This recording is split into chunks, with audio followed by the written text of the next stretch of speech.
Hey, today is, I believe it's Wednesday. I think it's May 26th. Um, I took one trade today and one trade only, and that trade was on Tesla. I know I haven't been making video recaps every day. I've just been a little bit busy with my life. Trading is obviously a really, really big part of my life. It probably is the biggest thing, but I obviously don't want to let it consume me and I want to take breaks when needed. So I kind of stepped away from the video recaps, but I am back. But don't know if I'm going to post every day, but I want to go over this setup I took on Tesla, as well as a couple of psychological tips as well, which I've learned in the past couple of weeks. Higher time frame analysis, as always, you always have to look at the bigger picture. Find like trend line resistance, like today, support resistance areas, like anything on a higher time frame, which is basically gauging price action. So on a daily time frame, or actually even better on an hourly time frame, we were in a clear downtrend resistance. Doesn't mean don't play calls. Obviously, if there's clear relative strength for a day and there's a good setup, then take it. But just knowing we are in a downtrend makes me a little bit cautious of calls. But today that changed. We broke out of this resistance, daily, hourly resistance, and we started moving higher, which to me is letting me know that the trend is now shifted. We are not in an uptrend, but we are not in a downtrend anymore. We are making higher lows. So this could possibly reverse. We could see 700 again on Tesla. But just keeping that in the back of my mind that we broke hourly resistance. Let me go down to a 5 minute time frame. As always, I only look at a 5 minute. It's what I'm most comfortable with. I don't like 1 minute. It's too noisy for me. Okay,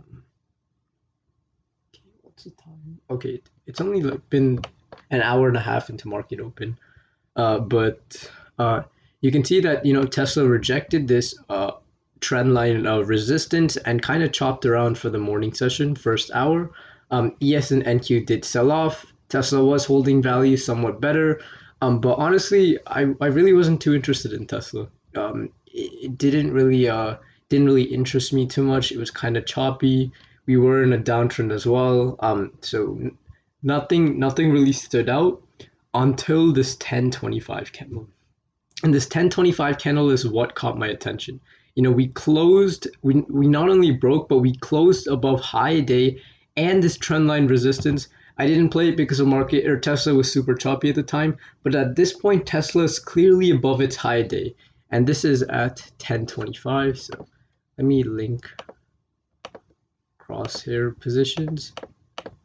So 1025 is right here. Okay, so this is the ES candle, not even close to its high day. 1025 on NQ, not above its high day. So what is the absolute favorite thing I love? The best thing that I love is relative strength, and I talk about this in every single video. So Tesla has clear relative strength. We broke above high day with volume. We're holding value above it. ES and NQ are finally starting to move up. So at one point I was cautious of playing calls, but once NQ had bounced from this 30-minute demand and ES had bounced from some sort of basing demand as well, and we started moving higher, I was once again interested in playing calls. So just keeping both the short and long side available. At 1025, we had this nice explosive candle. Now we did have 30-minute use supply. I know some of the members didn't take this trade because of 30-minute use supply. I can probably show it to you guys because a couple of people didn't know where it was at. But let me just, 1 second. Okay, right here. So, we had a clear basing candle and then we had a nice drop candle. Yesterday, we came into this 30-minute supply and rejected. So what is the supply now? It is a used supply zone. Not only is it used, but it is a lower time frame supply. So when supply or demand zones are lower time frame and they're used, they have a really, really low chance of working out after the first test. So this is why if we didn't reject almost immediately from the supply, I would have practically counted the supply as invalid. Um, okay, so as I talked about, we don't have any supply for my liking in the way. Tesla has clear relative strength. ES and NQ are moving up. So those are, I think that's like two or three confirmations. So now I'm looking at, okay, where is a possible place I can take Tesla along? First thing I do is, I look at some psychological numbers, 610, 620, 630. 620 was way above here, so now I'm looking at, okay, is there any other place where I can potentially take it long? And there is 614. And why 614 such an important intraday level? Well, let me just highlight this in. I'll say previous high day, and I'll mark this as, orange. I'll change the width so you can see it better. But just like we have pre-market high a day, previous high a day can tend to work out very well. And 614 we rejected on Monday. On Tuesday, this was our previous high day, 613.99 to 614. So a level I would be interested in taking it long would be a break of 614 and a continuation higher, knowing we don't have supply all the way till 635. So not only do we have relative strength, but I found a place I can take it long. What's the next thing I do? Now I'm looking at some sort of consolidation period. Tesla had this massive move all the way from 605 all the way to about 612, $7 move. If Tesla had broken 614 on this next immediate candle and didn't base, it would be simple. I just wouldn't take the trade because to me, that's clearly chasing a $7 move. Dylan talked about it as well. He wanted some sort of consolidation. So what happened is at 10:35, we had formed this nice basing candle. Basing candles, they can be red or green. They are better if they're red. But in this case, this was a clear doji candle. We couldn't move up or down in a 5-minute period. So buyers had held value. And then, the next candle was setting up for a perfect 5-minute rally, base rally through this previous high day. One thing I don't regret, but it was kind of unfortunate on my end. The weird thing with IB is that if you want to click buy or submit your order, you have to click the buy button first and then submit your order. And I forgot to click the buy. So when I submitted, it said you hadn't selected buy or sell. So I panicked and unfortunately I had to enter after the break. This is something I've been trying to correct. But when all of the orders flashed, I entered and, my fill was $41 away from where it should have been. So that's just unfortunate, but that's just how it goes sometimes. I really have to stay more focused. But my plan was to enter right before high a day so I could capitalize on the premium spike. But I did enter somewhere around here. I think it was like 613.7 maybe. And just highlight that. So this is where I entered. I am playing one contract, keep that in mind. So as soon as we get a nice move in my favor, I'm pretty much out. We had a nice move through 616. This doesn't look like much, but $2 on Tesla is a huge move in my opinion. Contracts are up over $100 at this point, but my plan is always to make a decision after the 5-minute candle. So after we had closed a 5-minute candle and I knew sellers were present at 616, why do I know sellers are present here? It's simply because we had this nice upper wick on increased volume. Also, increased volume is another confirmation. So this trade had a lot of things backing it up. But as soon as I saw sellers stacked at 616, I waited for this 5-minute candle to close. As soon as we got the next push up through 616 and failed, I took off my final position, or my only contract for, it was a $99 gain. It obviously should have been a lot more, maybe 50, $60 more if I had entered before the break, but I can't complain about a nice win. Yeah, so it was $99 profit, and then I paid $2 in commissions. So IV shows me that I made $97. So, this was my only trade of the day. I wasn't interested in any high day breakouts here. You can see a lot of them are failing now, and it's simple. A lot of retail traders are going to buy up here. How do we know to avoid this? Look at where NQ has supply. NQ is clearly rejecting 45-minute supply, and the supply zone is fresh, so it has a high chance of working out. So why the hell would you buy Tesla up here, knowing that NQ has fresh supply.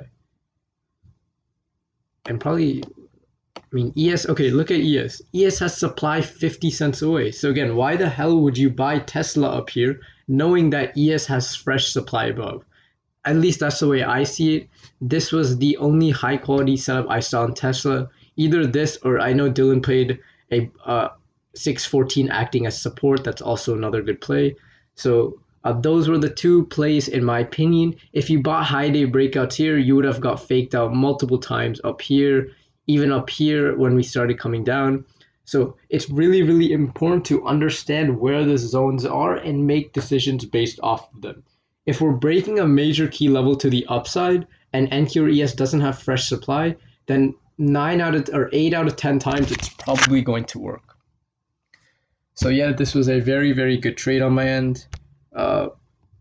Going into this week, I was flat. There weren't a lot of setups, so I didn't really force anything. I was down $25 until today, and then this nice winning trade turned that around. But just see 11 minutes. Okay, so that was the trade recap, and I'm gonna be talking about a couple of psychological lessons that I've learned.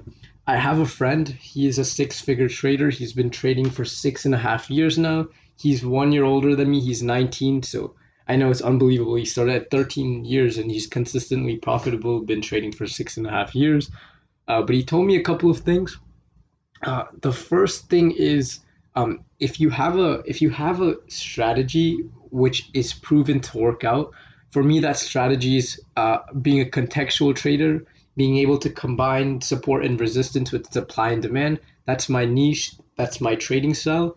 If you know your trading style is consistently profitable, then those are the only trades you should be taking because those are the only trades which you have tested. There's no reason to get FOMO or buy when you shouldn't be buying or just placing orders randomly in hopes of making money when that's not proven to work out in the long run. If your strategy can make you money in the long run, then those are the only trades you should be taking. And even if you do take a losing trade, it's fine because you know that your strategy is proven to work out in the long run. Trading is a long-term game. You're not going to make money every week, every day, and you're probably not going to make money every week either. So you just have to keep that in mind. If you know what you're doing, if you have a strategy which can make you money in the long run, then those are the only trades you should be taking. And the other thing he told me was trades will not affect each other. So what I mean by that is visualize you have a coin. A coin has heads or tails, so 50-50 chance of working out. So if you have 5 heads in a row, what's the probability that you're going to get another head? And a lot of people would say, maybe like 2%, 5%, simply based off of the fact that we had 5 heads previously. But, that's not how it works. The next chance to get a head is 50% because a coin has heads or tails and it's 50% chance of heads and 50% chance of tails. So what I'm trying to say is losing or winning trades will not affect each other, right? Trades are independent off of each other. So if you do take 4 losing trades, that's not guaranteed that your next trade is going to be winning or your next trade is going to be losing because all trading is independent from each other. Just because you messed up one trade, it doesn't mean you're going to mess up in every other trade, and it's not going to guarantee that you're going to win in every other trade. So you literally have to be trading like a machine with a good strategy if you want to become consistently profitable, and that's probably the hardest part of trading. Knowing that your strategy works, and sometimes things just don't make sense all the time, and trades are always mutually exclusive of each other. But yeah, those were just the 2 points I wanted to cover. I'm gonna end the video now. 1 second. Okay. Yeah, 14-minute video, not bad. But I did take that one good trade I was looking for the week. I need to stay a little bit more focused, but I'm not obliged to trade Thursday or Friday, so if nothing sets up, I simply won't trade. But I hope you guys have a rest good of the day and week.